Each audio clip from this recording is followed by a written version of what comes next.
So anyway, today we're going to talk about nonconformities in shoreland and floodplain. And one of the things that we want to tell you just before we start is that we're not attorneys, and we're just going to be talking about our interpretation of the law. We're going to show you some examples for shoreland and floodplain.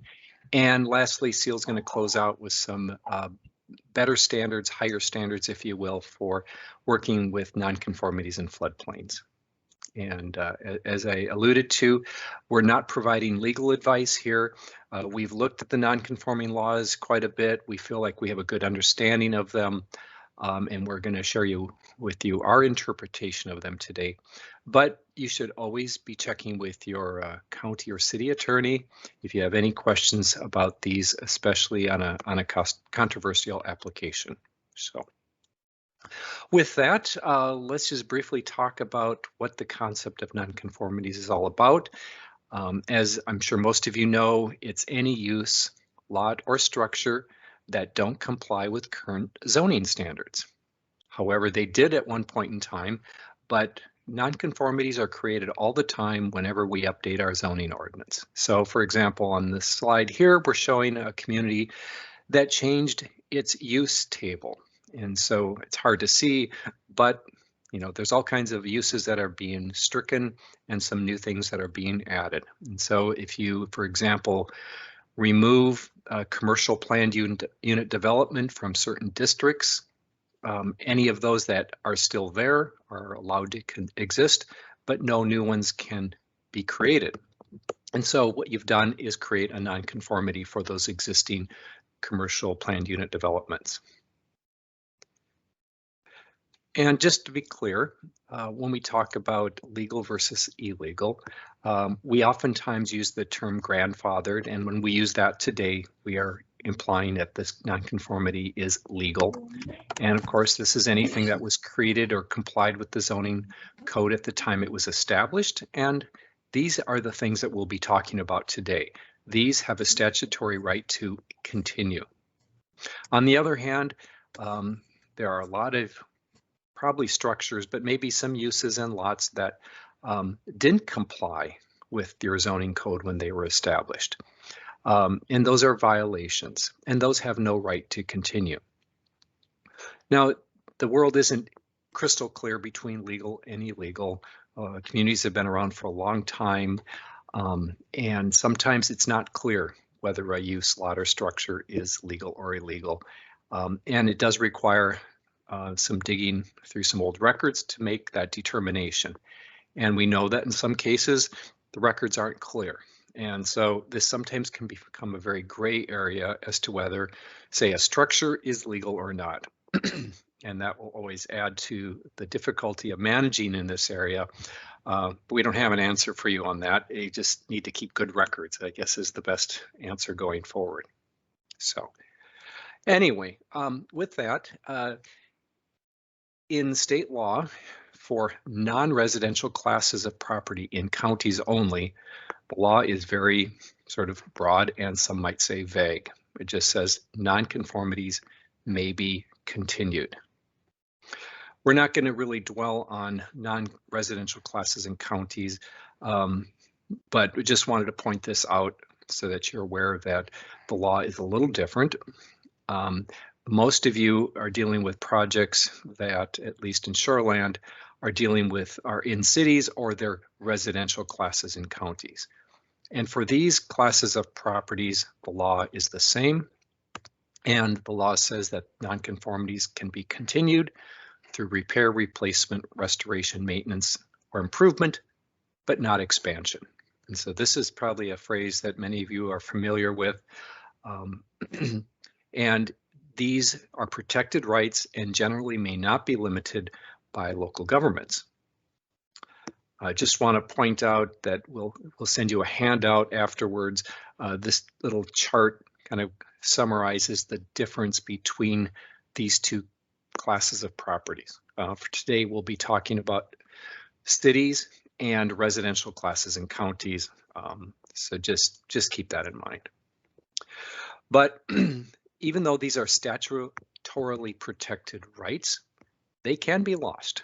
And These rights can be lost if the use or the occupancy is discontinued or abandoned for more than a year, or if a structure is destroyed by fire or other peril by more than 50% of market value, and no permit is applied for within 180 days. So there are opportunities here for local governments to try to bring nonconformities closer into conformance.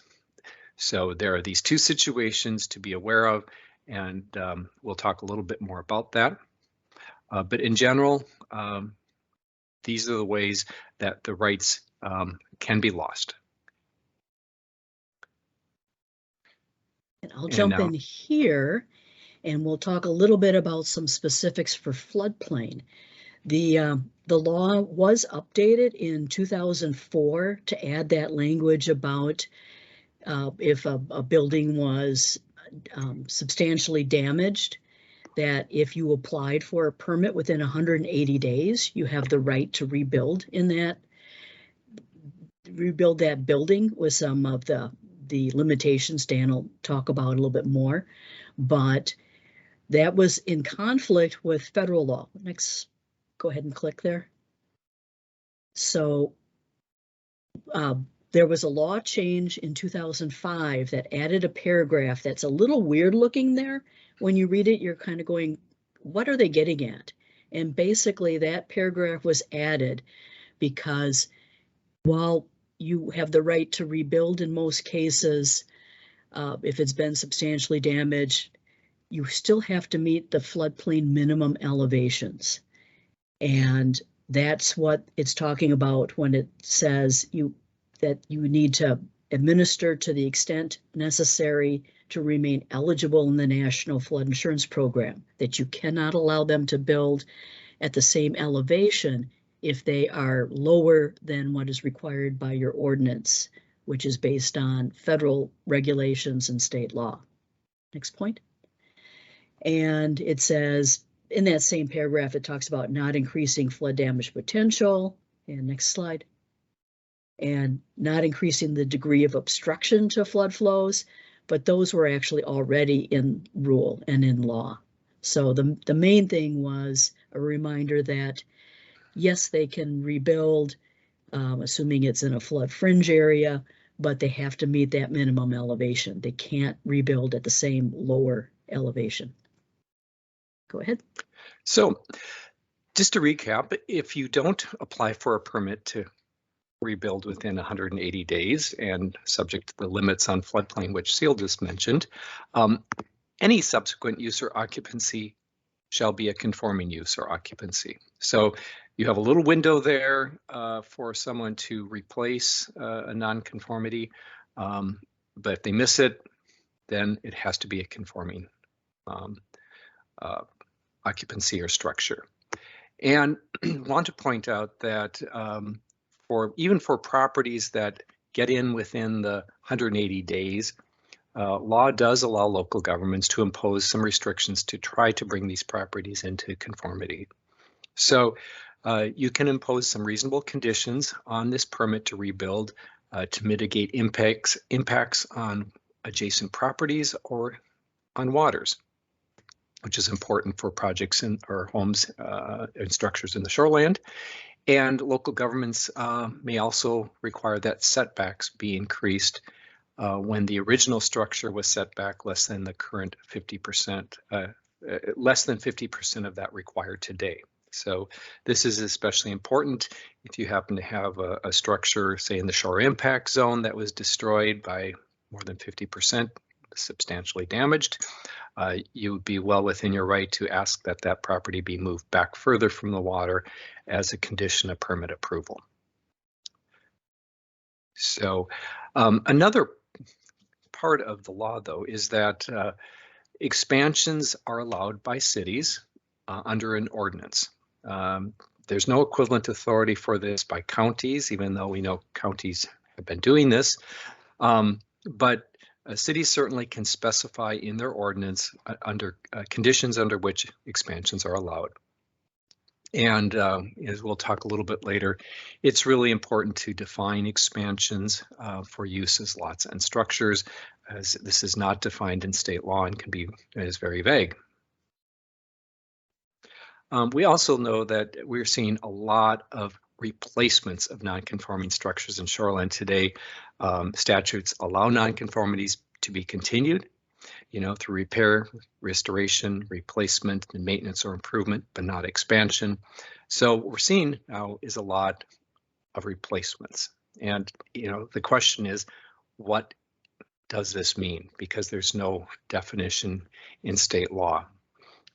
Is it something that's replaced exactly on the same footprint? Is it the same height, the same size? Can you replace something and it's further away from the shore? Is that an allowed replacement? There's a lot of gray area here, and it's really important for local governments to think carefully about this before you move forward. It's oftentimes the problems with these can be very, especially in the shoreland area, very controversial, and you should really clarify terms so that expansions are consistent with the community vision or expectations for what people want to see. You also want to be able to treat applicants the same, and property owner investments should ultimately, we hope, result in better protections for shoreline and floodplain resources. So we think it's really helpful if you look at clarifying expectations and definitions around the expansion, restoration, repair, so on and so forth of nonconformities. So, hey Dan, we had a question. Do townships also have ability to expand nonconformities as cities do? That is a really good question, and I'm going to punt a little bit on that. I would step back though and just say that townships basically are extensions of counties, in that when townships take on zoning, they have to be consistent with and at least as restrictive as the county zoning ordinance. And so given that language in statute, I would say counties have the same zoning authority that counties do because their ordinances have to be consistent. And under county law, at least in the nonconformities area, there's no provision to allow expansion of nonconformities, even though I know counties have done this. And I suppose if a township was in a county that already allowed that in its zoning ordinance, the township could adopt an ordinance consistent with the county and therefore allow an expansion. But I still think that that's a little questionable because I don't think state law really allows counties to do that. So hopefully that helps. It's a vague, I think, a very gray area. So I can't really see the chat. So is there any follow-up to that, Ceil or Matt?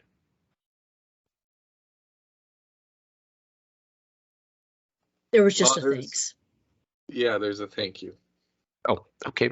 You're welcome. All right. So moving on. Ceil and I are going to go through a series of shoreline and floodplain examples now in each of these nonconformity categories. So first up is uses. And just to recap, a use becomes nonconforming when a rezoning makes that use no longer, that was previously allowed, no longer allowed. So here on our screen, we have a resort example. In this case, this resort was allowed under previous zoning, but as the community was growing and expanding, this area of their shoreland seemed more appropriate for an R3 suburban zoning district, and that was just for residential uses only, thus making this resort a non-conforming use. So we have some questions for you, and you can respond in the chat if you would like to. And so the question here is, what is the status if this resort use is discontinued for 1 year or perhaps converted to residential rentals consistent with the R3 suburban zoning classification?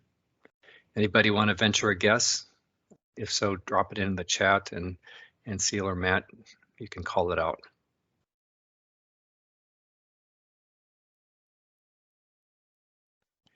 And People are a little hesitant this morning. I guess they need a little more coffee. okay. Oh, no, we got one person saying new property owner cannot reestablish the resort. That's great. Yes, that's right. So the answer here is that any subsequent use or occupancy shall be conforming to the R3, and we're assuming here that the conversion to the rental property was conforming at the time of conversion, and so that answer is consistent with what the status is. The next question here is, suppose this property owner still has their Minnesota Department of Health resort license and wants to convert the structure back to resort use. What do you do as a zoning administrator? Again, feel free to drop your answer into the chat.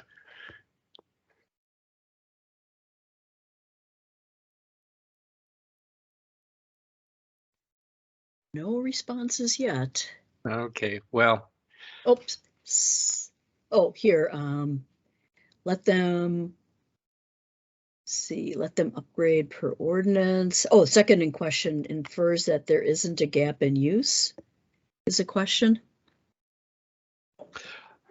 Well, the use actually back in the example, well, we start here at the first question here. What if the resort use is discontinued? Okay, so the resort use is discontinued for more than a year, but then the property owner wants to bring back the resort use. So there is a break or gap in use. So just to cut to the chase here, the license from the Department of Health isn't really relevant in this situation. This is a local zoning issue, and under state law, any subsequent use must conform. And so any present non-conforming uses may continue, but in this case, the resort use was discontinued for more than a year. So it cannot come back unless the local government were to rezone this area back to some sort of commercial shoreland use that allowed resorts. So thanks for working with us on that. Appreciate your responses. And so yeah, that was sort of a little of a red herring question there, but this field is full of all kinds of things like that. So, all right, let's look at a floodplain example. Okay, in this example, it's a situation where the entire lot is in the floodway. There in the legend on the right, you can see the floodway is that red area. And if everyone could make sure they're muted, if you could, that helps. But as most of you will recognize, our allowable uses in the floodway are very limited. The open space, accessory structures like a park shelter, open-sided park shelter for a public park is something that can be allowed with a conditional use permit, but most uses are prohibited, including residential uses like this. So this is a major use limitation, and folks are allowed to continue using these buildings, but once they're substantially damaged, they don't continue to have that right, and they also can't do substantial improvements in the floodway, and they can't do expansions. So let's go to the next slide. So let's say one of the residential buildings, either the main or an accessory in a floodway, is substantially damaged. Can they rebuild?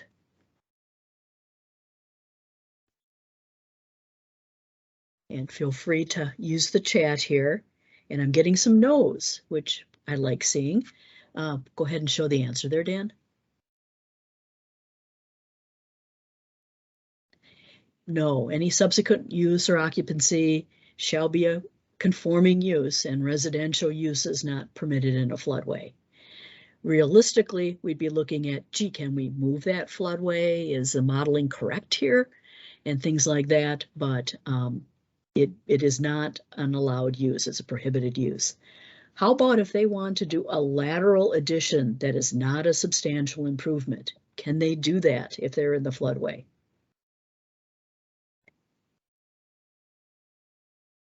And I'm seeing some no's. Dan, could you show our answer? Not permitted. Yes, it's in Minnesota rules, we cite the section there. Any addition or modification must be in conformance with the rules, and you cannot increase the degree of obstruction or flood damage potential. And expansions are not permitted even by a city ordinance. So, yep, all those no's in the chat, good to see that. Next slide. That's so gratifying to see people know their floodplain stuff. Anyway, let's move on. And I see that Sam is asking if a landowner wants to repair a boathouse foundation by using I-beams and driving pilings 1 foot in front of the structure, does that count as increasing size? Boy, I need to see the details. That sounds like it could be getting into an expansion. So these are, and in general, when people are talking about these kinds of changes, they are very site specific, but what you're talking about does sound like it would be an expansion, but we'd have to look at the details of what they're looking at and what the options are. Sounds like a one-on-one conversation. Right. So, all right, well, let's move to the next category of nonconformities, and this has to do with nonconforming lots. So here, just to recap, a lot that was legally platted at the time of subdivision, but with changes to dimensional standards over time, this lot no longer complies with standards. So it's a legal nonconforming lot. So in this view, we have an example of a shoreland lot that was platted in 1962 at 6,000 square feet. But after this community adopted a shoreland ordinance in, say, 1990, the minimum lot size is now 10,000 square feet. Thus, we have a non-conforming lot. The state law has two special provisions for non-conforming lots in shoreland. First, it talks about when variances are not needed to build on a single lot of record. And then the second provision has to do with when contiguous lots under common ownership have to be combined.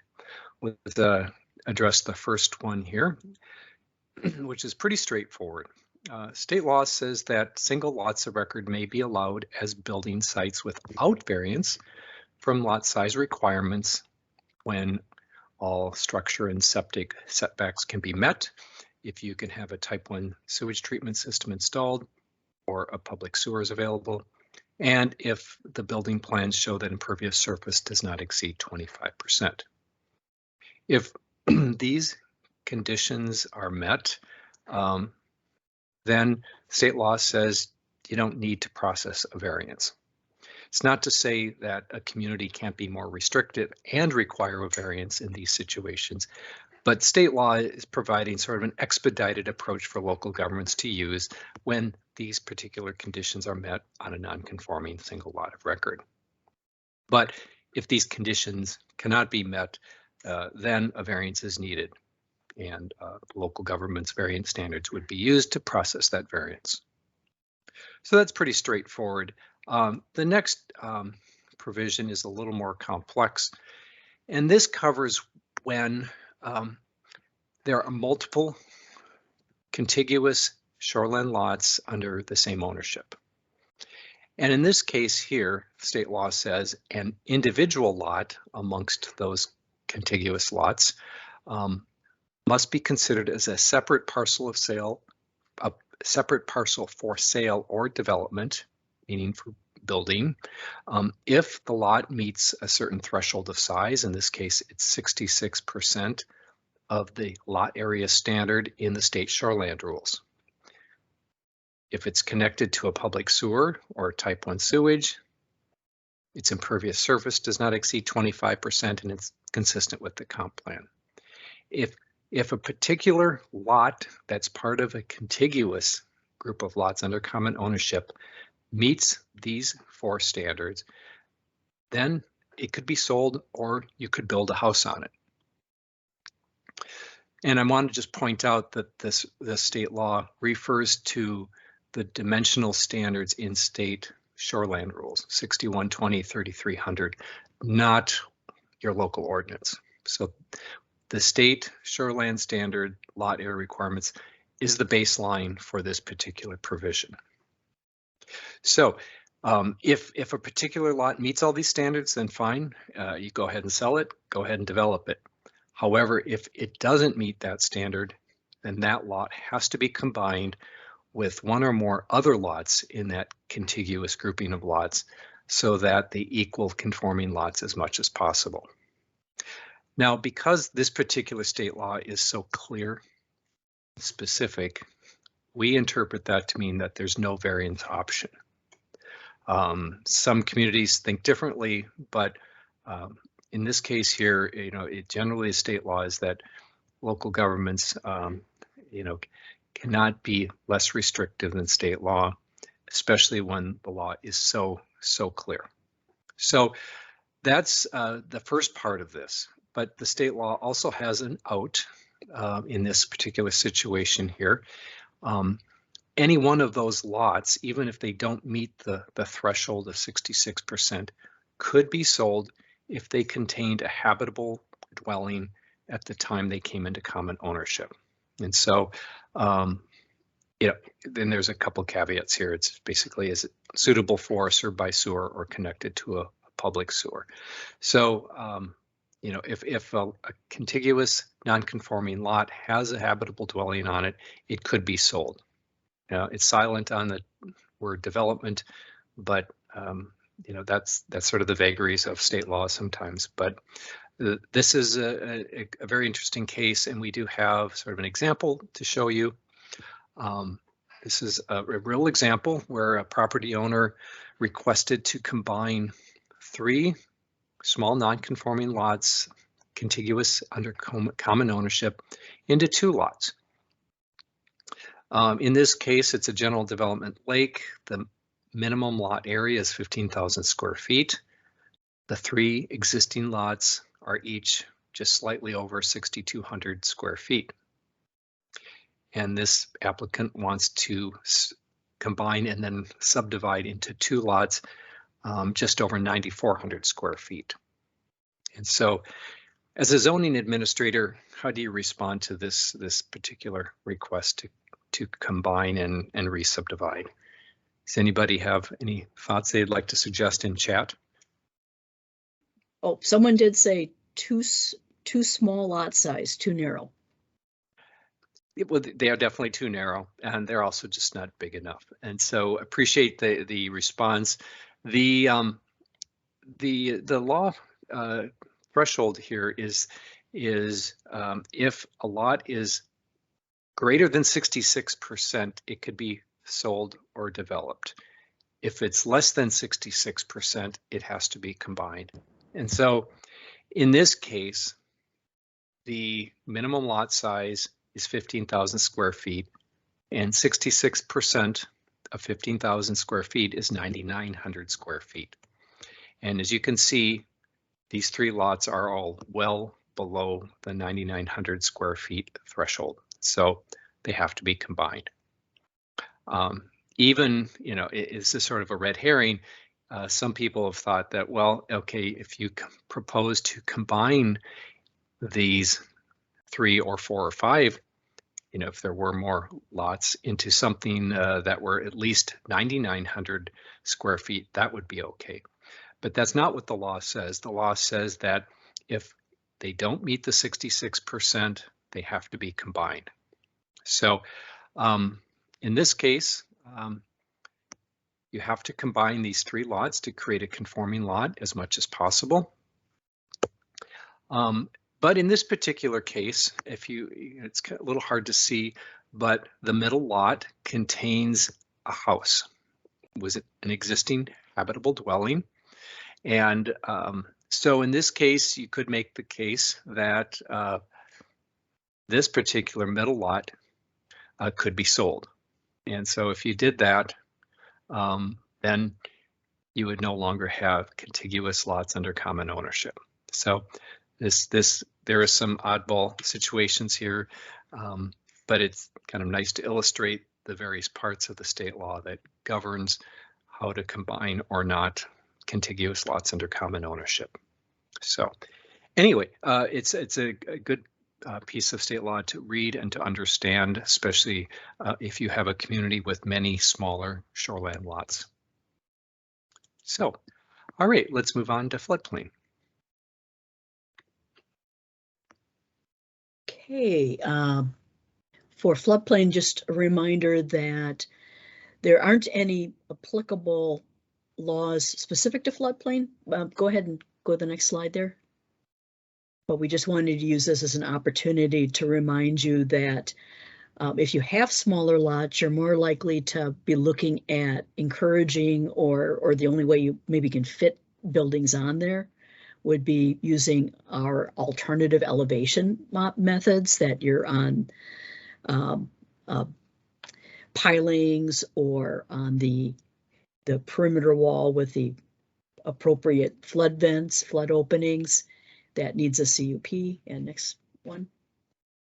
And remember that there are subdivision rules that when you're looking at new lots in a subdivision, that the law says that you need areas suitable for building sites.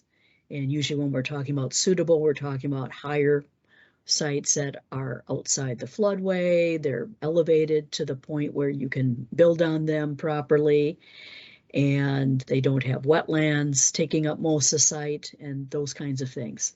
Also, the law actually has language saying that it may not be approved if it's an unreasonable cost to provide governmental services, which local units of government may overlook that they've got that authority in law to say, well, this would cost us a ton to get services to this area. We need to think about, is this reasonable for this development? And these references are in the rules cited there. Go ahead. Okay, so the last of our three categories is non-conforming structures. And so again, here as a reminder, any building that met the dimensional standards at the time they were constructed, but no longer comply with updated standards, is a non-conforming structure. So here we have an example of a cabin that was built 20 feet from the lakeshore in 1961. And after the city adopted a shoreland ordinance, the setback requirement is now 50 feet, thus making this small structure a non-conforming structure.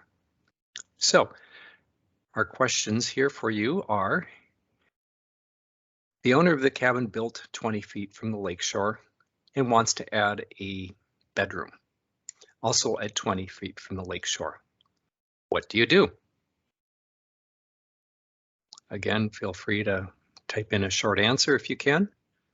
Not allowed, not approved for the top, no expansion of conforming use, deny, not allowed. All right, well, those are all legitimate answers. However, to get there, though, it would require a variance unless the city allows expansion by ordinance. So if somebody wants to add on a cabin onto a cabin, that doesn't meet the setback, the proper channel would be to request a variance to do so, and then your Board of Adjustment would have to make a decision on that. Of course, some cities do allow these sorts of things, and in which cases we've talked earlier, it would be very important for the city to have strong standards or criteria around what kind of expansions are allowed, under what conditions, how much, and any sort of mitigation. So, all right, so our next question here as a follow-up is, this same cabin was completely destroyed by fire, and the owner has applied for a permit within 180 days to rebuild and wants to rebuild on the same spot, same foundation. What do you do? There Well, I've got an allow greater than 50% destroyed must become conforming. The earlier slide, it was all right within 180 days. The owner can rebuild if within 180 days. Right, it is possible to rebuild on the same foundation within 180 days. But we had also hoped that local governments would take this opportunity to work with the property owner to increase the setback as much as possible and apply reasonable conditions to mitigate impacts on the water or any adjacent properties. And this rebuilding would also have to meet the minimum elevation requirements as well. So they could rebuild on the same spot if they were at or below the minimum elevations on the original structure. The new one would have to be elevated. But state law does encourage local governments to increase the conformity as much as possible through increasing setbacks and applying mitigations to protect adjacent property owners, probably from runoff in many older areas. Properties and structures are very close together, and with increasing amounts of rainfall and severe events, flooding and runoff is a big problem. So I think there's a good reason to try to apply mitigation as much as possible when rebuilding. So. And Dan, we had someone ask, does not floodplain ordinance apply? And just to clarify, that's what the must also meet minimum elevations point is that they must meet their minimum elevation to meet their floodplain ordinance. And actually that minimum elevation is in shoreland regulations. Both ways there's minimum regulations, but it's federal law that says you can't that the 180-day building permit language doesn't allow them to build low. But if it was a floodway, then we'd be looking at something different. And maybe that's another thing we didn't highlight here, but we're assuming this is a flood fringe area. Yep. Thank you. Yep, that's exactly what that meant. So, all right, so let's move on to non-conforming structures and floodplain, Ceil. And it looks like I get the next several slides, and we might even have time for questions at the end. So I wanted to mention that little picture of the water dragon is we're looking for something to kind of highlight the floodplain laws that were more restrictive and something kind of fierce. It's maybe not the fiercest looking thing, but it was a cute little dragon that our supervisor's daughter made as Christmas gifts for us a few years back. So that's what that picture is kind of remembering that there are some more stringent things in the floodplain law. One thing we'll get into in some of the future slides here is talking about the substantial damage definition and substantial improvement definitions in federal law are more restrictive than state law. The other thing that's in state law is there's actually language for local ordinances to encourage gradual elimination in floodways. That's separate from the substantial damage, substantial improvement that they could have a sunset law if they wanted. I haven't seen any of those in the state, but that is in state law. The other thing is that in the flood fringe, any addition or modification needs to be compliant. That if you're putting the addition on, that addition needs to meet the minimum elevations. But there's a little bit more flexibility. If it's not a substantial improvement, it could be using some other floodproofing methods possibly, because federal law doesn't specify that additions have to meet these minimum elevations. It's only if it's a substantial improvement that they must meet the minimum elevations for federal law. But state law, we do say additions still need to meet the minimum elevations. We have a little more flexibility in how they do that. Next slide.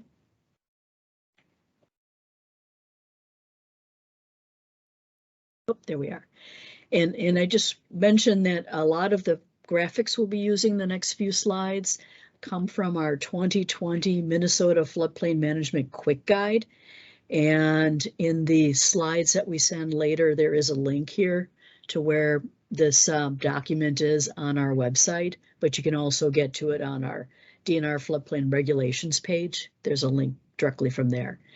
But this is showing an example of an addition that is not substantial. So just the addition needs to be elevated. And in this case, maybe they were on a narrower lot, so they chose to use one of the alternative elevation methods. So the graphic is trying to show that it's elevated on that perimeter wall. They've got an above grade crawl space and some flood vents. And this is an option that can be done with a conditional use permit. Next slide. Mention that the substantial damage definition is a little different. A reminder that substantial damage is not just about flooding. It includes any kind of damage, whether it's a tornado or a fire or straight line winds or whatever it might be here in Minnesota. And then the cost to restore to the pre-damage condition is greater than 50% of the pre-damage market value of the building. There's a couple terms in there I want to talk about. Is the cost to restore, it's looking at what the cost is, whether you would do the work or not. That third bullet says, regardless of the actual repair work performed. And this is in that federal definition. It specifies that it's based on what the cost would be to bring it into that pre-damage condition. And they can't just say, well, I'm just going to repair part of this, and so it stays under 50% because I'm not going to repair the whole thing. That doesn't fly. It's what the cost would be to actually bring it into that prior condition. And then the other thing is the pre-market value of the building. And oftentimes the assessed value, well, the assessed values usually show the assessed value with the land and this assessed value separately for the building. And you're looking at just that building. What's the value of that building and how does the repair compare? Next slide. So this is federal code, the Code of Federal Regulations. It says that substantial improvement is any reconstruction, rehabilitation, addition, or other improvement of a structure. Next bullets. Where the cost is greater than 50% of the structure market value before the start of that construction. So same deal here. We're looking at just the building and comparing it to the market value of just the building. But here I want to point out that rehabilitation is, again, in that federal definition. And rehabilitation is where you might be doing a lot of maintenance and repairs that if you did a bit at a time, it'd be your normal maintenance and repair that doesn't carry on in terms of calculations of substantial improvement. But if you do those all within a year, that's a rehab where they get everything down to the studs and they rebuild everything. They rebuild the electric, they put in new heating, they put on a new roof, they put on new siding, they put in new windows. That is a rehab that would, if they do it all at once, is going to be considered a rehabilitation, and that would be a substantial improvement. The other thing here is the law does talk about that you don't have to include the cost to fix existing health and safety violations that have been identified by the local code enforcement official in advance, that it's been red tagged for something. So they don't have to include that cost in the calculation of whether it's a substantial improvement. The other thing that is there is historic structures. And one more slide there. There is a FEMA document that talks about historic structures. there that we've got a link to. And if you've got historic structures in your floodplain, that's a good reference. Next slide. So is it a substantial improvement? And this is a little cartoon where they're saying much of the house was added to the original structure, which was just a one-room building. They're showing this little latrine there, and then this gargantuan house added to it. And I'll bet some of you have stories of little tiny buildings that people were trying to say, oh, I'm just adding to my existing building. And their additions are really substantial. Next slide. A great reference is the FEMA substantial improvement, substantial damage desk reference. And we've got some links here. Next slide. In that document, it does have some helpful flow charts, kind of working you through which part of the desk reference to use. Is the cost of the work over 50% or less than 50%? Is it a pre-firm building? Is it a newer post-firm building? Firm being the flood insurance rate maps. Is it something that was built before or after the first FEMA maps showing the building in the floodplain? Those are some of the things you'd look at to see what part of the book to review. Next slide.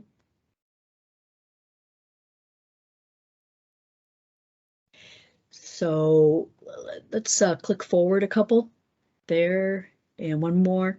So it gives some nice lists of what you do need to consider when you're looking at what costs do I need to look at for substantial improvement or substantial damage. And some of the things we're highlighting here is you do have to include the value of donated or discounted materials and the value of the labor. People will sometimes argue, well, I only spent $10,000 because I had all this material sitting here. I didn't have to pay for it. And I just got a case of beer and got a bunch of my buddies to help me fix it. So I had minimal labor costs. They have to look at what the cost would be for a contractor to do the work, basically, and include the contractor's overhead and profit. So essentially, they need to look at what would it cost for a contractor in that area to do the work. Next slide.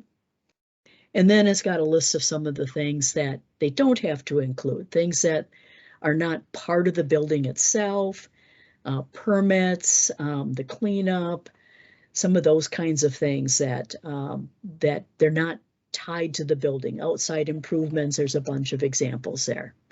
Next slide. So here's a situation where it is a substantial improvement. They're putting on an addition, maybe it's a big addition, or maybe they're doing a lot of stuff within the building at the original footprint at the same time.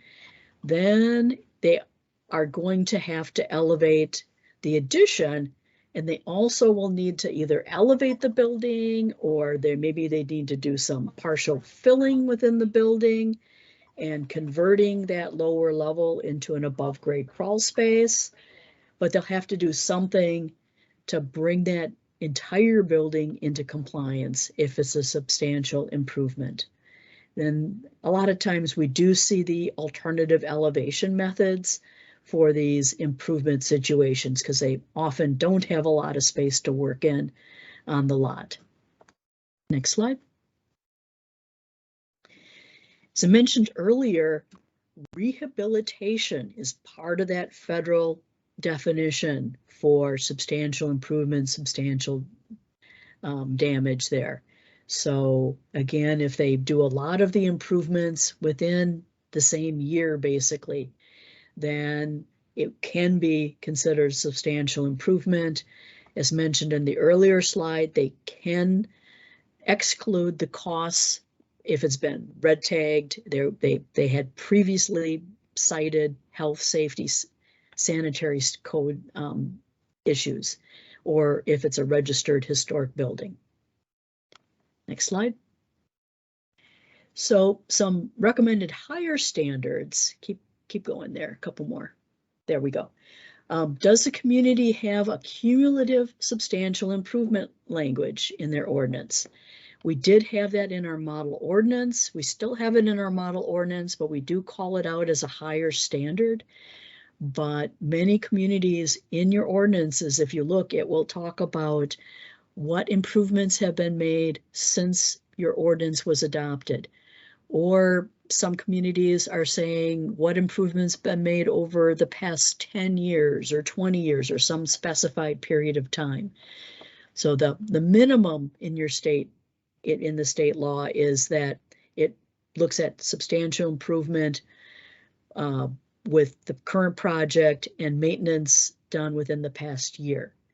But many communities do have higher language in their ordinance, and it's a good idea to try and bring people into compliance, because that's what's going to make them more resilient and not have to deal with the issues later. Oh, could you go, let's see, oops, there we go. Repetitive loss language is something else we've got in the state model that many communities do adopt because it just makes sense. Normally, if it's damaged, it's a lot of places it gets damaged maybe 30%, even 40%, and they can go and rebuild if it's been damaged less than 50%.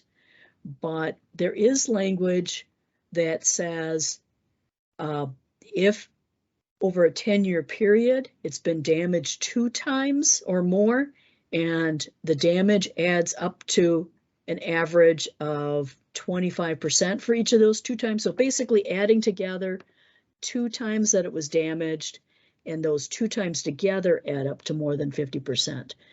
And if you have that language, not only do you have a longer period of time you can consider, and you're more likely to have them required to bring the building into compliance, but also if they have flood insurance, there's a rider on the flood insurance that either they can get this extra $30,000 if they are substantially damaged, meeting that 50% trigger, or if the community has this repetitive language in their ordinance, they can also get the ICC money, the increased cost of compliance money, if they've got 2 somewhat big damages within that 10-year period.